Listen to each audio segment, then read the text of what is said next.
Welcome back in, tennis fans, to day 2 of the 2024 Cranbrook Tennis Classic. Joining me now in our booth, the third man to qualify for the main draw. It's former UNC standout and top 100 ATP Doubles player Ryan Seggerman. Ryan, it is good to finally meet you. Let's start with the question I know everyone tuning in is asking. When you woke up this morning, did you realize choosing this outfit was choosing violence? I knew I wanted to make a statement. The visor was definitely coming out, and I consider this to be a good luck shirt for me, so it was getting small, and so that's why I cut the sleeves off. So it was lucky again for me today. It's a top 100 look, my friend. And look, I want to ask you about your singles match. Obviously, I want to ask you about qualifying here, but let's just start there. 1 year after leaving college. 1 year, I think roughly 272 matches later, you are a top 100 doubles player. What does that say about what you and Patrick have accomplished? And honestly, do you believe it, looking at what this past year has been? Yeah, I mean, it's been an awesome year. It's kind of something neither of us could have necessarily pictured. We both had kind of interesting paths to becoming players on the ATP Tour. But yeah, I mean, we both, I don't know, I think credit to our coaches. He's a great partner, and we've played well together. We weren't friends when we were younger, but it's blossomed into a good friendship and partnership. But yeah, between Princeton and UNC for me, and Idaho State and Utah for him, we've just had a lot of people help us along the way, and it's worked out so far. Yeah, and I think the record, again, it's something crazy. It's like 66 and 7 or 8, and again, the run of future success. Yeah, maybe, a little more. No, we took some losses. Yeah, the losses of late, that's fair. But on the rise to the top 100, again, all of that success. And I'm just curious, you mentioned the differing paths, the differing stories. How did you and Pat become a partnership? Like, where did that come from? Because again, it just seemed to click so quickly. Yeah, I mean, we're both from San Diego, so we've known each other since we were like 9 or 10, which makes it nice when we're back in San Diego. We can hit with each other. We live about 30 minutes apart. But Utah came to North Carolina in the round of 32 for NCAAs. We played against each other, and after the match, he was like, "Hey, I'm going to be playing this summer, and let me know if you'd want to play some doubles." And neither of us had points at the time, so I was kind of like, "Yeah, like we'll see." Like, I guess I wasn't like sold that we'd be a good team, anyways. I was like hoping. I had some other guys I was hoping to play with and stuff, but we ended up pairing up for the last 2 in Lakewood, which I think you commentated.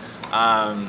I think you called us an upset. We're shocked at our upset over Anthrop Nakashima. So we were happy to get that one, and yeah, kind of just kept rolling from there. I think it almost helped. We didn't know each other that well, so as we were like growing and playing together, we were just learning a lot about each other and how to, like, I don't know, just be a good team. No, it's like finding a roommate, and it works really well. Yeah, like a marriage, honestly. Yeah, 100%. Especially at this point, so many weeks on the road. Yeah, exactly. We definitely bicker like a married couple. Yeah, I love that. And let the record show, I definitely did make a comment like that. That sounds right up my alley, or something I have said.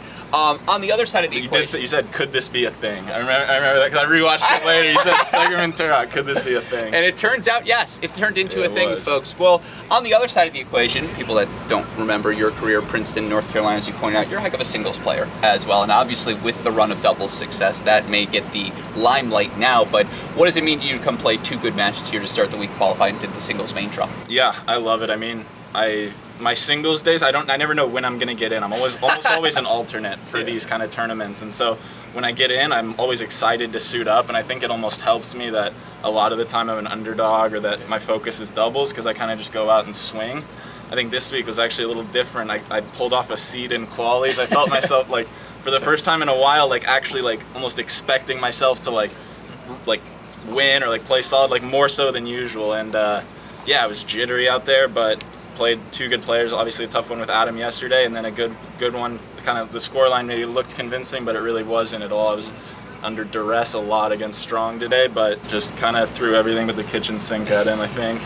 Worked in my favor. No, a lot lot of forehand slices today, which I think people in the crowd enjoyed, certainly. And, you know, again, I think we all, again, if you're going to dress like that, you got to throw a few slices at it, some variety.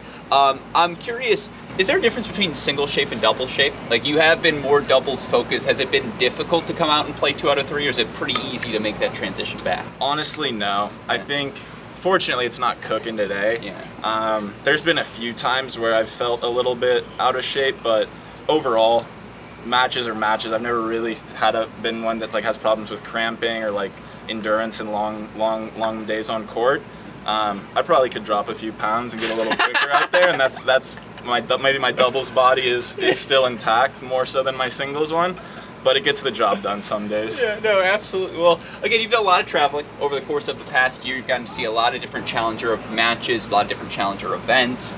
I'm curious how you think this Bloomfield Hills Challenger stacks up what your experience has been through the first couple of days. It's amazing. I honestly, I'd put it top 3, and I'm not even sure I could think of 2 better than it so far. I think obviously it's amazing to be able to play here in the U.S. Yeah. It's only been a few over the last year that I've been able to stay in the States for.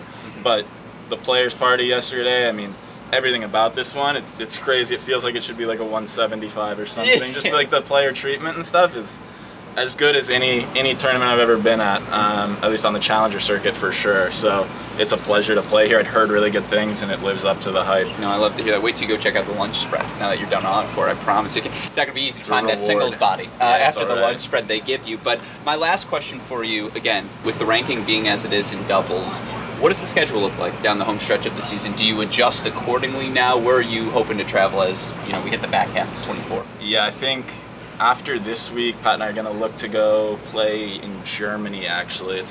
Planning could have been a little better. We just came back from Europe last week, and then, we'll probably head back there. But given there's some bigger challengers as well as the 250s over there, I think we might have a better chance to get into, just because the way that they're messing with the doubles entries and stuff. It's Newport, they're only letting 8 teams in from the doubles ranking, so even though maybe last year the cut was friendly, but this year probably won't be as much so. We just kind of have to adjust. We want to play the biggest tournaments we can. I think it's not a matter of, for us, we see ourselves at playing at the highest level, and we just want to get cracks against those kind of teams as often as possible. We think the more we play against them, the sooner we'll be able to rise up. I love to hear that. No, you haven't really made it as an ATP player until you've done the Bo Stad back-to-back run there. So I'm excited to see that. And again, congratulations to you, my friend. Thanks very much. Thanks very much.